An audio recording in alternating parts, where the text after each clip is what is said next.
Bismillahirrahmanirrahim. Assalamualaikum warahmatullahi wabarakatuh. Waalaikumsalam Perkenalkan, warahmatullahi.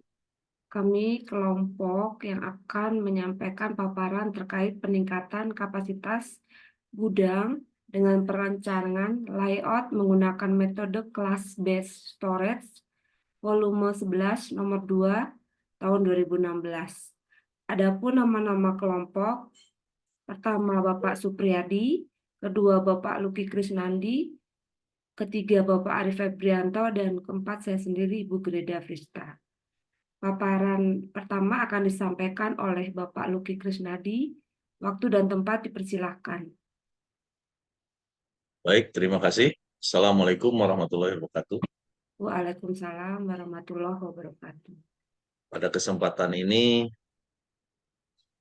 kelompok kami akan mencoba membahas mengenai jurnal dengan tema peningkatan kapasitas gudang dengan perancangan layout menggunakan metode class-based storage volume 11 nomor 2 Mei 2016. Jurnal tersebut diterbitkan. Next. Next, Mbak. Oke, terima kasih. Pada jurnal tersebut dilatar belakangi dengan sebuah penelitian di suatu perusahaan yang bernama CPMDP berlokasi di Semarang, memproduksi karton. Dalam hal ini, penulis menyoroti mengenai tata letak gudang di mana masih menggunakan randomized storage alias acak. Ada titik yang krusial yaitu di mana pada CPMDP kapasitas gudang tidak digunakan secara optimal dan menyebabkan penurunan kapasitas gudang yang sebenarnya. Next. Dalam jurnal tersebut mempunyai tujuan penelitian yaitu untuk merancang perbaikan tata letak gudang bahan baku sehingga dapat meningkatkan utilitas kapasitas gudang dan percepatan pemenuhan permintaan karton. Next. Dalam penelitian tersebut menggunakan metode penelitian yaitu class-based storage, di mana penempatan bahan atau material berdasarkan atas kesamaan suatu jenis bahan atau material ke dalam suatu kelompok, di mana nantinya akan ditempatkan pada suatu lokasi khusus pada gudang. Kesamaan bahan atau material dalam satu kelompok bisa dalam bentuk kesamaan jenis, item, atau kesamaan pada suatu daftar pemesanan konsumen. Adapun yang dimaksud dengan metode class-based storage digunakan dalam perbaikan tata letak gudang bahan baku di CPMDP dengan mempertimbangkan karton yang disimpan di gudang bahan baku memiliki karakteristik tertentu yang mampu membedakan antara karton yang satu dengan yang lainnya. Next.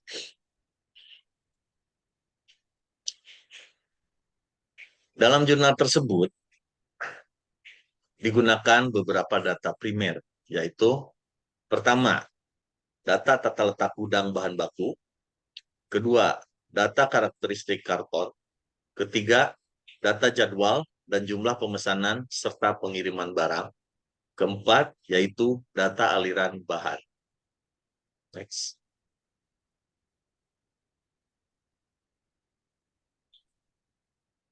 Untuk slide berikutnya, mungkin rekan saya akan melanjutkan. Monggo, silakan Kang Ari.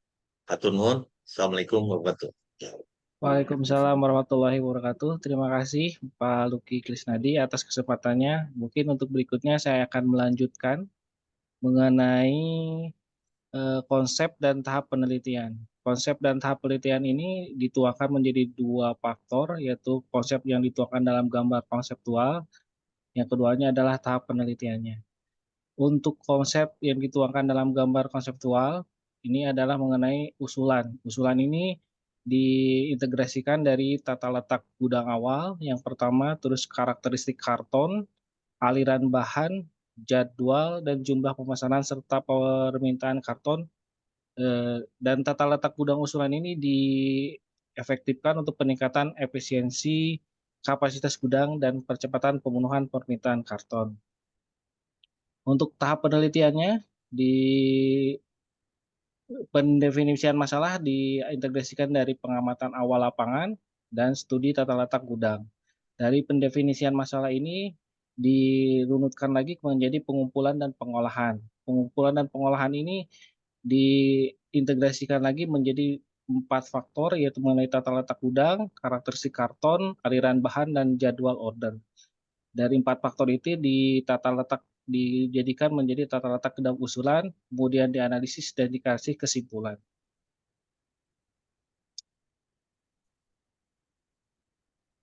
Berikutnya mengenai ukuran yang digunakan untuk ukuran gudang saat ini adalah ukurannya 45,6 kali 22,6 dan kali 3 meter.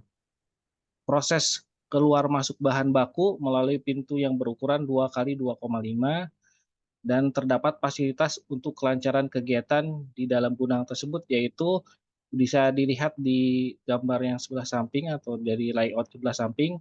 Ini adalah yang eksis di gudang sekarang untuk prosesnya, dan terdapat timbangan dengan ukuran, infeksi, ruang infeksi, penyimpanan karton, administrasi, dan ada juga proses pembuatan kemasan karton terdiri dari 2 tahap, yaitu proses pembuatan karton yang bergelombang, corrugating, dan proses konversi karton menjadi produk kemasan atau converting. Ini yang existing sekarang.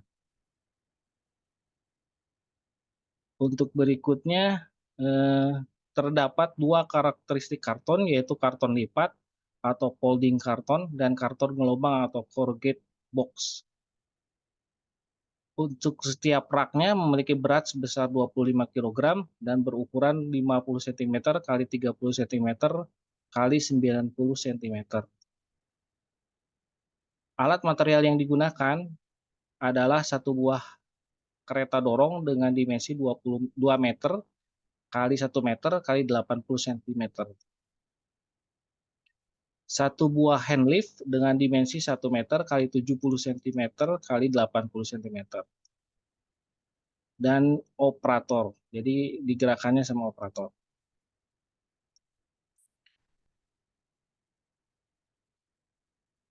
Untuk pengiriman yang berlangsung, setiap data yang akan digunakan untuk menentukan kapasitas gudang saat ini dapat dilihat dari tabel di bawah, bahwa persediaan bahan baku CPMDP Semarang periode Juni sampai Juli dalam sebuah lot, ini terdapat data seperti di bawah ini.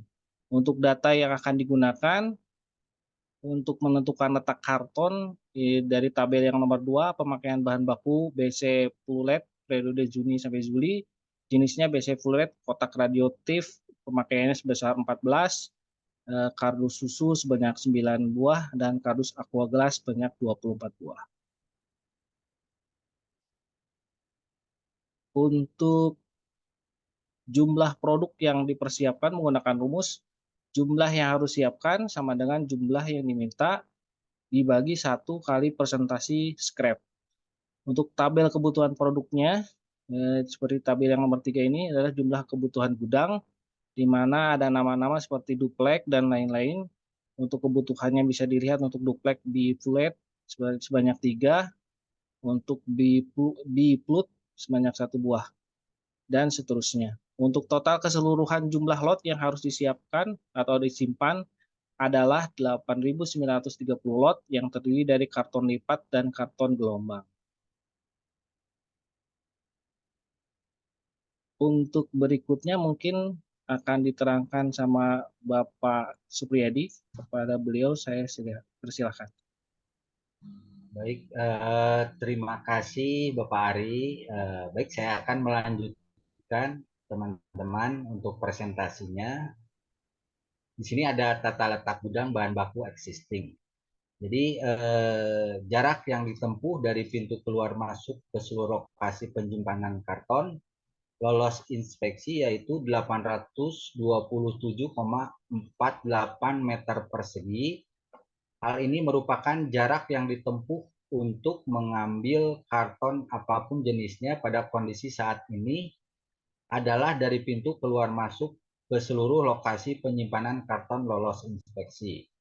Di sini kita bisa melihat gambar tata letak ya. Di sini berikut adalah layout gudang bahan baku existing, di mana bahan baku CPMDP Semarang adalah totalnya 45,6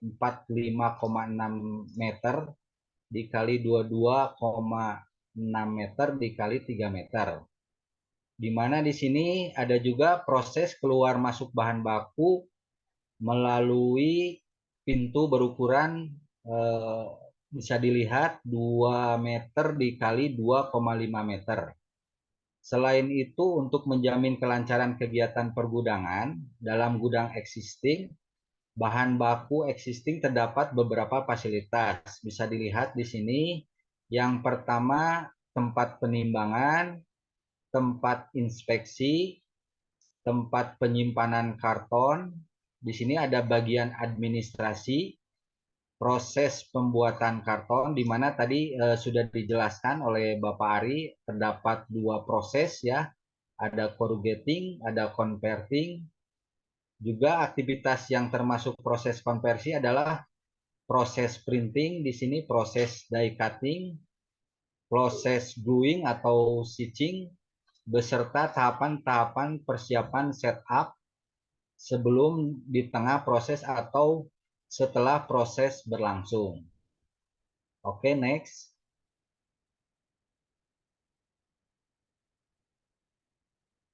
Masih tata letak gudang ya di sini. Di sini berikut adalah tata letak gudang usulan. Dalam perancangan tata letak gudang usulan, metode penyimpanan yang digunakan adalah menggunakan class-based storage yang dikombinasikan dengan randomized storage. Metode class-based storage akan mengelompokkan karton berdasarkan jenis karton, yaitu karton lipat dan karton gelombang. Dapat dilihat sesama di sini di layout. Pada gudang bahan baku selanjutnya dibagi menjadi 6 area di sini ya, area penyimpanan karton. Yang pertama, area penyimpanan karton lolos inspeksi. Yang kedua, area penyimpanan karton sebelum inspeksi. Yang ketiga, area karton yang harus dikembalikan. Yang keempat, area penimbangan. Yang kelimanya, area administrasi dan area mesin produksi. Di sini masih tidak berubah ya, maksudnya masih posisinya disesuaikan. Sedangkan lokasi printing dipindahkan ke area cutting, gelaran, karena masih terdapat ruang kosong yang tersedia. Setiap area penyimpanan disusun menjadi 2 tingkat di sini. Dengan tinggi penyimpanan maksimal untuk tingkat 1 adalah 1,5 meter, sedangkan untuk tingkat 2 adalah 1,2 meter. Oke, next. Next. Masih tata letak gudang ya di sini. Dapat kita lihat yang pertama untuk mesin di sini ya, jenis karton yang paling tinggi jenis karton yang paling tinggi permintaannya diletakkan paling dekat dengan pintu keluar atau masuk. Maksudnya yaitu dalam urutan peletakan jenis karton diurutkan berdasarkan rata-rata permintaan jenis karton. Kapasitas setiap area penyimpanan diperoleh dengan memperhitungkan dimensi dari palet dan karton yang terletak secara horizontal. Di sini bisa dilihat ada beberapa perhitungan untuk menentukan lot ya. Di sini ada 8 ya, mulai dari penyimpanan 1, penyimpanan 2, penyimpanan 3, sampai area return. Di sini ditampilkan perhitungannya. Oke, next.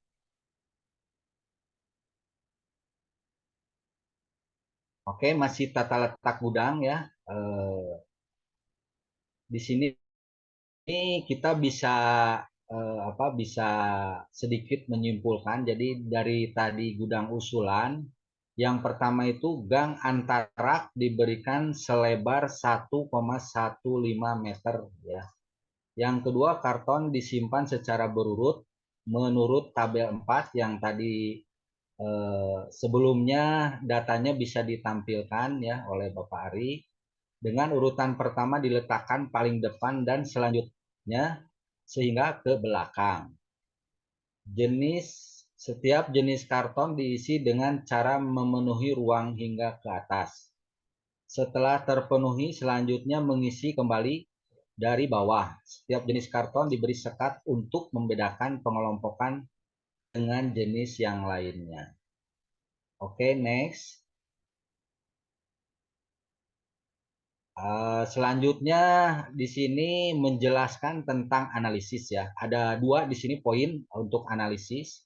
Bisa kita lihat yang pertama itu total karton harus disimpan adalah 8.766 lot dan kapasitas awal gudang untuk menampung karton sebesar 8.930 lot atau di sini persentasenya sekitar 102%. Dan di sini mengalami efisiensi dalam menggunakan kapasitas gudang. Dihitung sebesar tadi 102% dengan perbandingan di sini 8.930 berbanding 8.766. Yang kedua, poin yang kedua yaitu dengan merancang tata letak luas gudang bahan baku, kapasitas meningkat menjadi 11.256 lot. Maka di sini efisiensi baru dihitung sebesar 128% dengan perbandingan 11.256 berbanding 8.766 atau dengan kata lain efisiensi meningkat 22% ya, dengan perbandingan di sini 128% dikurangi 102%. Oke, next. Baik, selanjutnya kesimpulan dari seluruh kegiatan ya, jurnal dapat kita simpulkan di sini. Jadi berdasarkan penelitian telah dilakukan, dapat disimpulkan bahwa pada tata letak gudang usulan digunakan area penyimpanan dengan lot sehingga dapat menambah kapasitas gudang. Dengan penggunaan rak ini terdapat kapasitas cadangan gudang yaitu 1.600 lot. Dengan kebijakan penempatan class based storage, karton dikelompokkan berdasarkan jenisnya dan diurutkan menurut jumlah permintaannya. Karton dengan permintaan terbesar diletakkan paling dekat dengan pintu keluar masuk, sehingga mempercepat pencarian karton karena tidak perlu mencari ke seluruh gudang, melainkan cukup mencari pada di mana jenis karton itu ditempatkan. Mungkin itu kesimpulannya yang dapat kami simpulkan dari jurnal tersebut. Baik, terima kasih. Untuk selanjutnya saya kembalikan kepada host Ibu Greda. Monggo Ibu Greda. Baik, terima kasih. Demikian paparan dari kelompok kami. Saya haturkan terima kasih kepada Bapak Supriyadi, kepada Bapak Luki Krisnadi, dan Bapak Ari Febrianto. Akhir kata, wassalamualaikum warahmatullahi wabarakatuh. Waalaikumsalam Waalaikumsalam warahmatullahi warahmatullahi wabarakatuh. wabarakatuh.